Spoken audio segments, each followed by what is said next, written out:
Good morning, students. Myself, Dr. Kumar, Department of IT, Sagar Institute of Research and Technology, SIRT, the Sage Group, Bhopal.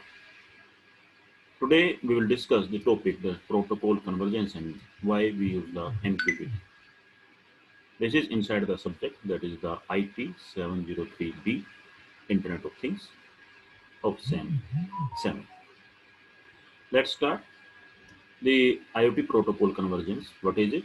In order to use the potential of the IoT paradigm, the interconnected devices need to communicate using lightweight protocols that don't require extensive use of CPU resources. C, Java, MQTT, Python, and some scripting languages are preferred choice used by the IoT applications. The IoT node use separate IoT gateways if there is needed protocol conversion, database storage, or decision making in order to supplement the low intelligent node. One of the most important aspects for the convergence protocol that support information exchange between domain is ability to convey the information contained in a particular domain to other domains. This section provides a overview of the existing exchange protocol that can be applied for data exchange among various domains. Today, there are two dominant architecture for the data exchange protocols, bus-based and the broker-based. The two architecture for data exchange protocol, first is the bus-based and second is the broker-based. Now, we are discussing regarding these two aspects of the architecture for the data exchange protocol. First, that is the bus-based, and second is the broker-based. In the broker-based architecture, the broker controls the distribution of the information, right? In the broker-based architecture, the broker controls the distribution of the information. For example, it stores, forward, filter, prioritize, publish request from the publisher, the source of the information, and client to the subscriber, the consumer of the information, that is the client. So I'm describing it again. In the broker-based architecture, the broker controls the distribution of information. The information distribution, they are controlled by the broker. Like it stores, it forward, it filters, it prioritizes, publish request to the publisher. Who is the publisher? Publisher, the source of information, right? From the publisher, and client to the subscriber. Subscriber means the consumer of the information. So the broker, that is very important task that controls the distribution of the information. Clients switch between publisher and subscriber role depending on their objective. For example, broker-based protocol includes advanced message queuing protocol, that is the AMPQ. Advanced message queuing protocol, abbreviated as AMPQ. Constraint application protocol, abbreviated as COAP. Message queue telemetry transport protocol, that is the MQTT, and Java Message Service API, that is the JMS. This was regarding the broker-based architecture in which the broker controls the distribution of the information. Now we are coming to the bus-based architecture. Clients publish messages for a specific topic which are directly delivered to the subscriber of that topic. In broker-based architecture, the broker controls the distribution of the information, and while in the bus-based architecture, the clients publish messages for the specific topic which are directly delivered to the subscribers of that topic. There is no centralized broker or broker-based service. That is very important. There is no centralized broker or broker-based services. Examples of the bus-based protocol includes the data distribution services, that is the DDS, representational state transfer, that is the REST, and the extensible message and presence protocol, and that is the XMPP. While in case of the that is the broker-based architecture. The protocols, they were the AMPQ, Advanced Message Queuing Protocol, COAP, Constraint Application Protocol, MQTT, Message Queue Telemetry Transport, and JMS, that is the Java Message Service. While in case of the bus-based architecture, the example of the bus-based architecture protocols, they are the DDS, stands for the data distribution service, REST stands for the representational state transfer, and XMPP stands for the extensible messaging and presence protocol. This was regarding the two.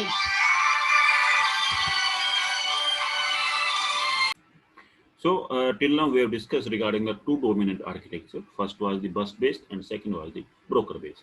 And we have discussed in detail what is the bus based architecture and what is the broker based architecture. Now these are the some pick, that is the broker based architecture, that is the broker is here and there is the publish, the data where the data will be published here. Publisher means that is the source of the information, and the subscriber, the consumer of information. Also see, this is the that is the publisher and this is the subscriber, and in between that there is the broker, and these are the functionality of the broker, that what broker will do. We have discussed in the last slide, as I shown you, that the what broker will do. It will store, forward, filter, prioritize, and publish request for the publisher. And now this is the one bus-based architecture for the data exchange protocol, and this is the bus-based architecture. This was the broker-based architecture. This is the bus-based architecture for data exchange protocol. Here in the bus-based architecture, there is a subscriber, publisher. This is the one data bus. This is a subscriber and publisher, and here the subscriber to the topic and publish to the topic. So here in bus-based architecture, the topic is very important. That according to topic, the data is published and data is the subscribe. Now this is the one scenario where the MQTT, that is the message queuing telemetry transport protocol, used to implement IoT and the M2M applications, right? So here this is the MQTT broker, right? And there you can see the application, that logistic, that is the transportation and logistic, that is the medical and healthcare, industry and energy, and so on. Now we are coming back on the IoT protocol conversation. Another important way to classify these protocols is whether they are message-centric or data-centric. Till now we have discussed the two architecture, that is the bus-based architecture and broker-based architecture. Now we are classifying these protocols in whether they are message-centric or data-centric. Message-centric protocols such as the AMQP, MQTT, JMS, and the rest focus on the delivery of message to intended recipient, because the delivery of the message is very important. So in these aspects, the message centric and data centric, the message centric protocol, these four protocols, just like that is the AMQP, MQTT, JMS, and the rest, focus on the delivery of the message to the intended recipient, regardless of the data payload it contains. A data centric protocol such as the DDS, COAP, XMPP focus on delivering of data and assumes the data is understood by the receiver. So these are the two which we are classified whether they are the message centric or the data centric. Inside the message centric, the delivery of the message is important regard the, that is the data it contains. While in case of the data centric, the delivery of data, that is important, and it assumes that the data is understood by the receiver. Middleware understands the data and ensures the subscriber have a synchronized and the consistent view of data. Yet another fundamental aspect of this protocol is whether it is web-based like COAP or application-based, such as the XMPP or AMQP. Right? In the web-based, that is the protocol that works, that is the COAP, and the application-based, that is the XMPP and AMQP. These aspects have a fundamental effect on the environment performance and the tools available for the implement. So till now we have discussed the architecture, that is the bus-based architecture. Second was broker-based architecture. third the message centric, the second the message centric and the data centric, and third we have discussed the web based and the application based. So in the web based, the protocol, that is the COAP, and the application based protocol like the XMPP and AMQP that works. And these aspects have the fundamental effect on the environment and performance and tools available for the implement. Now, here there are some MQTT versions, message queuing telemetry transport protocol. So here this is the MQTT 5, MQTT 3.1.1, MQTT that is the 3.1, and the MQTT SN that is the sensor node network that is the 1.2. So these are the versions of the MQTT protocol because we are discussing the MQTT. Now, the main importance aspect that why we use the MQTT. Why? So here the reason behind to use the MQTT, that is first, lightweight and efficient. Right? Lightweight and efficient. MQTT clients are very small, require minimum resources, so can be used on small microcontrollers. MQTT message headers are small to optimize the network bandwidth. That is the main important thing. Second, the reliable message delivery. First was that lightweight and efficient, and second, that is the reliable message delivery. Reliability of message delivery is important for many IoT use cases because when we are going into the IoT scenario, where there the message is very much important. Right? The message is very much important. So the message delivery is very much important.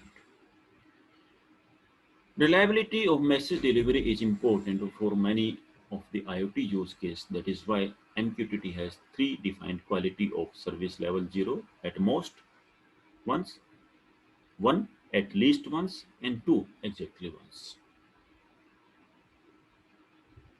MQTT has three defined qualities of service level, that is the 0 at most once, first 1 at least once, and 2 exactly once. Third aspect that why we use the MQTT, third aspect is the bi-directional communications.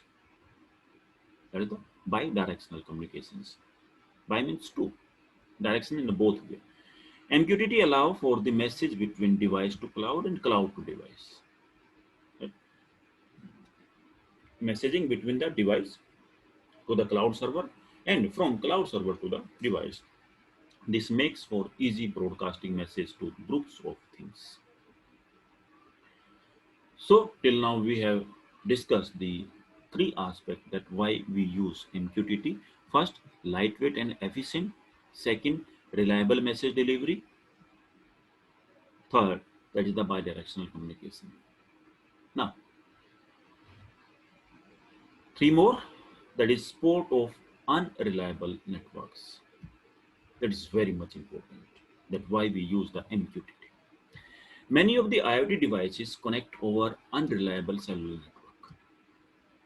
MQTT supports for persistent sessions reduces the time to reconnect the client from the broker.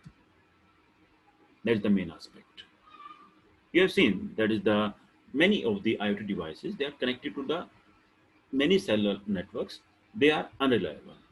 But MQTT supports for the persistent sessions reduces the time to reconnect the client with the broker. It reduces the time to reconnect the client to the broker if the connection disturbs. Next, the scale to millions of things. MQTT can scale to connect with millions of IoT devices. That's the beauty of the MQTT. That is the beauty of the MQTT, that MQTT can scale to connect the million of the IoT device. It is supportive that if there is, you are using the MQTT, then at that time the million of the IoT device, they can be connected. Last, very, very important, security enable. Because till now, the security is the major issue, and there is a challenge that how we can rectify this issue, how we can overcome this issue. That is the security issue. So here, the security enabled. That's the beauty of the MQTT. MQTT makes it easy to encrypt message using the TLS and the authenticate client with modern authentication protocols such like the OAuth. So the security enable scale to million of things, supportive for unreliable network, bi-directional communication, reliable message delivery, and lightweight and efficient. Because of this, the MQTT has been used. So, in this lecture, we have discussed regarding the MQTT convergence protocol, that is the IoT protocol convergence, and second, we have discussed the why we use the MQTT. Okay, thank you. Any question regarding this? Myself, Dr. Kumar, Department of IT, Sagar Institute of Research and Technology, SIRT, the SAGE Group, Bhopal, welcomes you and thank you. Thanks for watching.